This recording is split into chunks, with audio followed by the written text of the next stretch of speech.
Running a home is no small task, especially when it comes to organizing and decluttering and tidying. And it really is a lot of work, but at the same time, that work pays off so much and can make all the difference in your home.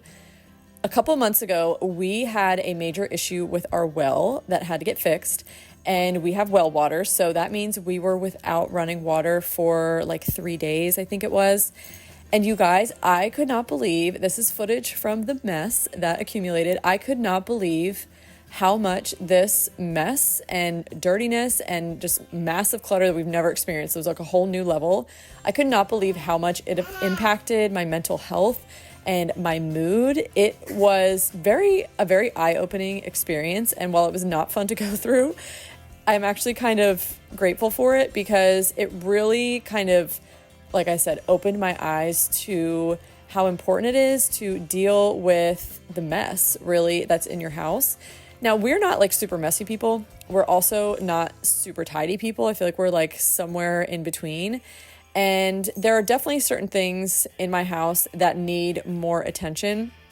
And I feel like it's kind of twofold. It's either for me, it's both, but having areas in your house that have just gotten cluttered and unorganized and a little bit out of control. It's like dealing with those, actually like decluttering and organizing, putting a better system in place so that you can continually keep it more tidy. Like I feel like there's those decluttering projects, but then there's also just like the day-to-day, like tidying up after you use something, putting it away, after you are using dishes, rinsing them and putting them in the dishwasher, like just cleaning as you go. I feel like this, if you focus on these two things, then you really can stay on top of it a lot better. Now, I certainly wouldn't consider myself a minimalist by any means, but I also can completely follow the logic that the more stuff you have, the more responsibility or work you have, because all of those things, no matter what they are, take some kind of maintenance. And this is actually a big reason why we sold our farmhouse and moved into this small cottage. We downsized majorly. We went from a just over 6,000 square foot house, which was way more space than we ever needed, to a 2,300 square foot house. And it has been such a wonderful change because we just have less stuff. Obviously, things still accumulate. You can see my closet here that I'm organizing is kind of a disaster. We also, when we moved into this house, I was pretty pregnant. So there's just certain things that just never got organized when we moved in. And one of those areas in our house is definitely the closets. Every single one of the closets in our house have zero organization. So I started with mine because this is the one that I see the most. It's in my face every morning when I get dressed. And it's just this like, every time you open the door, it's like, oh my gosh, it's just a mess in here. So I decided to tackle mine first. And when you have, at least for me, like with having little kids, there is so little time to accomplish tasks like this because at least with my kids, they can't be like hanging around while I'm doing this because they would be jumping on the bed, they would be grabbing stuff and like running away, and I would like never see it again. Like it's just something that I really need to be kind of like alone and focus on to get done, which again, I mean, I have the baby with me, but she's easy. She can just go right in the carrier. But it's one of those things where I really need that like focused time to just do this, and I just don't get a whole lot of that. So I've kind of set a goal for myself that if I can get one closet cleaned out, 1 to 2 closets cleaned out and reorganized like a month, I am going to be happy with that because I'm setting the bar low because I know that it's probably going to take me several chunks of time across several days to get it done, which is a lot of motivating yourself and a lot of just, repeated, okay, I need to go do this, which can be hard. So this is something that I am personally focusing on. And once I got my closet all done, it was just like a breath of fresh air. I know where everything is now. I got rid of stuff that when we moved in, I still kept and I haven't used, so I don't need. And it's just so much better. When you clean up a space, it makes all the difference. I recently learned this theory, really, I guess, about something called the invisible to-do list. And I had never thought of it this way, but it makes so much sense. And it's basically all the different things around your house, whether it's something that needs to be cleaned, so like a dirty dish sitting on the countertop, or a pile of laundry that needs to be folded, or a messy drawer that every time you open it, clothes are spilling out. Just all these little things that need attention, need maintenance.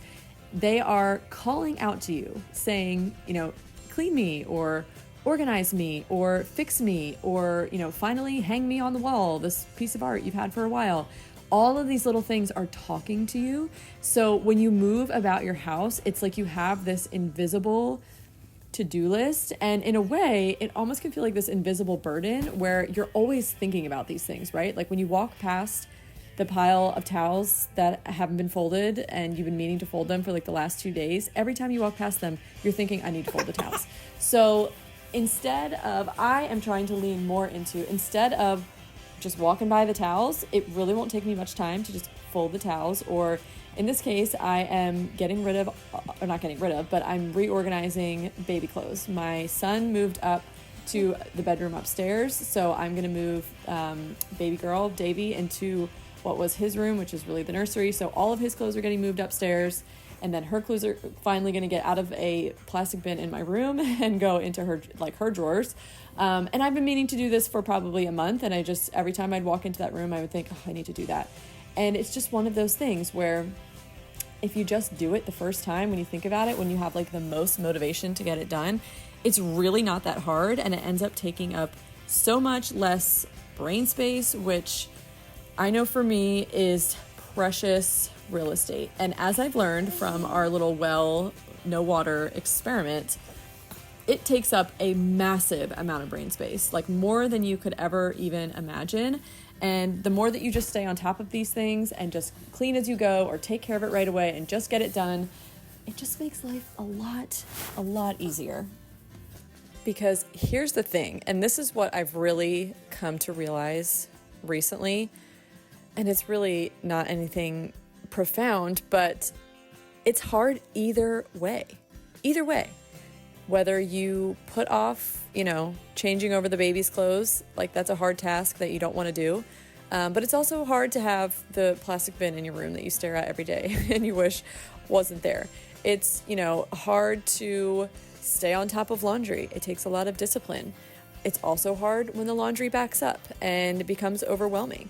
So there really is no easier way out. It's just work regardless. And what I've really just kind of started to come around to is the fact that I would rather do the hard up front that gives me the easier later, or gives me more peace of mind, or gives me less stress, because either way, it's going to get me. So at least if I do it up front, I'm kind of more in control of it, and you get a lot of dopamine and a lot of satisfaction from staying on top of things. And I would rather be in a, somewhat more calm, tidy home than obviously one that is messy. And so either way, it's going to put something on my plate. So that's just something that I wanted to share with you guys, because it's just a realization that I've come to. And again, it's not profound in any way. I did want to give a little bit of a caveat though to all of my moms who follow me that are still very much in the pregnancy or newborn, postpartum phase. I'm technically postpartum. Davey just turned 6 months though, so I feel like I feel pretty much out of that for the most part. Now, when I am pregnant though, and when I have a newborn, like this to me is just not that important, because you're very much in survival mode. And I know that there are women who are so good at being pregnant and can just keep on keeping on. And that simply is just not me. I mean, there's still, obviously, as a mom, as a business owner, like there's still things that need to get done. But I like to joke that I am like bare minimum Becca when I'm pregnant. Like I literally do what has to get done, and I do nothing else, because I'm growing a human and I'm either like super sick or super dizzy or tired or uncomfortable. Like it's just, especially the last 2 pregnancies, like it takes so much out of me that it's almost like I don't even realize how much it takes out of me until the baby finally pops out, and I'm like, wow, is this what life is like? Anyway, but so I just wanted to give that caveat, because if I was hearing this while I was pregnant, I would probably feel like, wow, I am not on top of things. I could be doing so much better, and I would just put unnecessary pressure on myself. Those are very challenging, at least for me, very challenging, delicate seasons that I put a lot of stuff on the back burner purposefully, because it would actually be worse for my just well-being, mental health, to put more things on my plate that I can really handle. I would rather just deal with a little bit more mess and a little bit more disorganization, and just, put my feet up for the 5 minutes that I can when pregnant, or snuggle that baby a little bit longer as a newborn. Because again, those are just very different seasons. But for me, I am kind of at a point now where I'm coming out of this. To be honest, I'm not totally sure if I feel done having kids. We might be done with our 4 beautiful children, but we might not. But for right now, I feel very much like I definitely need a break. The last 3 came in very quick succession, which were all planned and prayed for, and we were so grateful and blessed. But I'm just kind of craving a little bit more stability, as far as not being deep in, like neck deep in those seasons. So I'm kind of at a place now where I am just able to take this on a little bit more. I feel like I'm able to stay more on top of things and to stay more organized, and really just put more effort towards this, this effort really in my home, because again, it makes so much of a difference, or really makes a lot of a difference when you do stay on top of these things.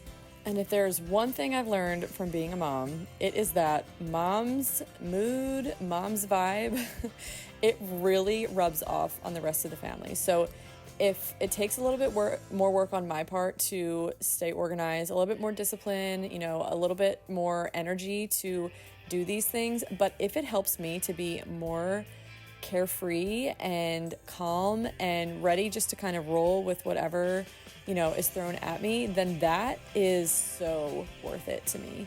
And I hope that this video just encourages you to stay on top of things, or to create new systems of things that just simply aren't working in your home, or to organize that closet or closets that, every time you open them just scare you a little bit, or, to get to those projects, hang the plate on the wall that had fallen off 3 weeks ago, and I just kept avoiding putting it back on. Just all those little things, because the invisible to-do list is very real. And as you move about your home, you will start to realize what I'm talking about. You will start to see all the little things that call out to you that you don't even really notice. But it's all very subconscious, and it's all very much there, and it is taking up a lot of your time and energy, really either way, whether you're ignoring it and putting it off, or whether you are tackling it and getting it done. But again, I hope that this just encourages you to do more of the latter, and to do what you can in whatever season you're in, to just make your home a little bit more inviting and a little bit more joyful by staying on top of things, cleaning things, and just keeping things tidy and a little bit more pretty to look at, because it really does make such a big difference. Thank you guys so much for watching this video. If you have not subscribed yet to my channel, I would love for you to join my little community here on YouTube. I put up a new video every week, anything from health and nutrition, healthy food, to motherhood and running a home. I hope that you guys will come back for more.